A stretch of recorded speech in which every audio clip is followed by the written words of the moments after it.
Tom, thank you. The Red Cross is in full mobilization mode. Volunteers from across the country, including right here in Charleston, have deployed to help. Here to talk more about it, our Red Cross spokesperson, Christina Montserrat and Dan Coto. First, guys, I want to talk about the Lowcountry responders. Christina, how many people from right here in the Lowcountry have gone up to the Northeast, the police affected by this hurricane? 6 volunteers, disaster services volunteers, and one of our staff members, our CEO, Louise Welch-Williams. Yeah, and Dan, I want to bring that up. Louise is already there. What's her role on the ground right now?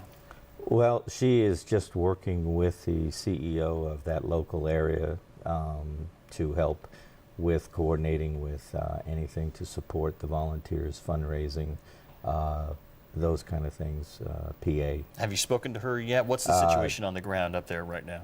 Got an email from her last evening that things were getting ready. They were getting really hunkering down because everything is going to be hitting today and tonight. So you mentioned a couple of people from our area up there right now. What are their responsibilities once they get on the ground up there? We had one individual who does the logistics, will take care of the warehouse.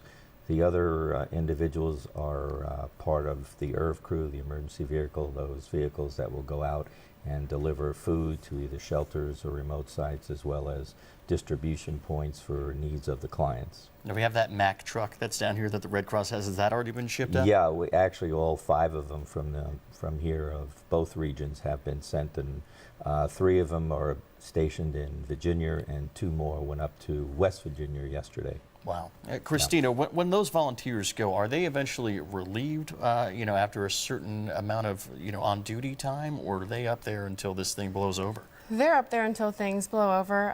It's hard to tell since Sandy, her wrath remains to be seen, but a minimum of 2 weeks. Is that correct? Minimum That's of 2 correct. weeks. 2 Wow. weeks. Wow, that's impressive. And Dan, it's all hands on deck up there, obviously, but if something happens here in the Lowcountry in the meantime, while Sandy's still hitting the Northeast, what happens to our area? We still have ample people on standby to handle any of our local house fires or any other kind of disaster.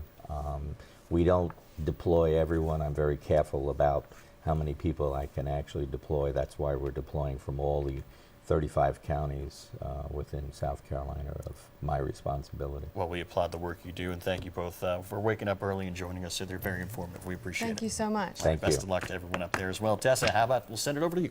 All